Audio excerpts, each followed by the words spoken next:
Place à présent à la rubrique éducation numérique avec le responsable de l'équipe numérique du studio Kalango, Ousmane Mamoudou. Ousmane, bonsoir. Bonsoir Alassane, bonsoir Mariam et bonsoir à tous les auditeurs. Aujourd'hui, nous abordons un sujet qui fait polémique, les Wi-Fi zones créées à partir des kits Starlink. L'autorité de régulation des communications électroniques et de la poste, l'ARCEP, a rappelé récemment que ces points d'accès sont illégaux s'ils ne sont pas autorisés. Alors, pourquoi cette interdiction? Quel risque y a-t-il pour l'État, pour les clients et pour ceux qui exploitent ces réseaux? Avec nous, comme chaque semaine, Ousmane, il est journaliste aussi de Kalango. Ousmane. Oui, alors effectivement, l'ARCEP a publié un communiqué, comme vous l'avez rappelé récemment. Elle explique que pour fournir un service Internet au public, il faut une autorisation officielle. Ceux qui exploitent les Wi-Fi zones sans licence risquent jusqu'à 1 an de prison et des amendes allant jusqu'à 60 millions de francs CFA. L'autorité a même donné un ultimatum. Donc, les exploitants doivent cesser ou se régulariser avant le 3 octobre 2025. Alors, entre-temps, la toile nigérienne s'est évidemment enflammée, certains jugeant le montant exorbitant, la décision inopportune face au défi de la connectivité Internet. Mais d'autres internautes sont un peu plus nuancés et favorables au cadre réglementaire. Donc, dans cette chronique, on va vraiment faire le point sur les enjeux sécuritaires que posent certains Wi-Fi zones non réglementaires. Mais dans la pratique, beaucoup de gens utilisent Starlink pour partager la connexion dans leur quartier. Pourquoi cela pose-t-il problème?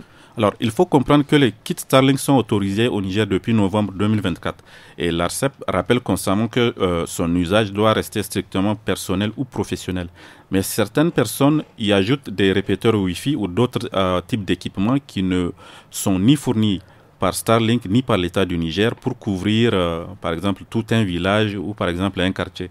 C'est là que le danger apparaît. En fait, ces équipements non homologués émettent souvent sur des fréquences ou avec une puissance qui n'est pas conforme aux normes fixées par l'ARCEP.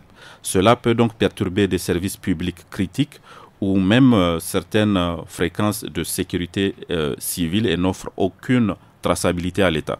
Quels sont les risques pour les clients?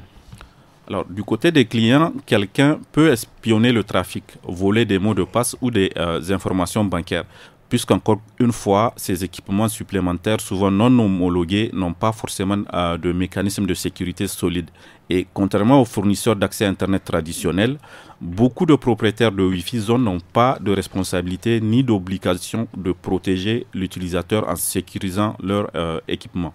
Certains estiment pourtant que ces Wi-Fi zones rendent service, surtout dans les villages où les réseaux classiques ne passent pas bien et sont simplement inexistants. Oui, c'est vrai, et c'est pour cela que le sujet est à la fois sensible et totalement légitime. Alors, ces initiatives répondent à un besoin réel de connectivité, surtout dans les zones mal desservies. Mais l'ARCEP rappelle que cette connectivité doit être fournie dans un cadre légal et sécurisé. Le problème, c'est aussi la concurrence déloyale, puisque les opérateurs qui paient leurs licences et leurs taxes voient arriver des vendeurs informels qui proposent Internet à moindre coût sans respecter les mêmes obligations. Mais il faut aussi rappeler que cela fait des années que les opérateurs traditionnels peinent à couvrir le pays et à fournir un service Internet de qualité. Et ça aussi, c'est une réalité. En clair, il y a d'un côté l'urgence d'amener Internet partout, de l'autre la nécessité de le faire dans l'ordre. Exactement. Comme le dit l'ARCEP, il faut trouver un équilibre entre l'innovation et le respect des lois. Réguler, ce n'est pas empêcher, c'est organiser pour que tout le monde soit protégé. Les usagers, les fournisseurs d'accès et l'État. Merci Ousmane pour ces explications. Chers auditeurs, vous l'aurez compris, le débat sur le Wi-Fi zone n'est pas seulement économique, il touche aussi à la sécurité de tout un chacun. Nous vous tiendrons au courant des prochaines évolutions. Rendez-vous jeudi prochain pour un nouveau numéro d'éducation numérique.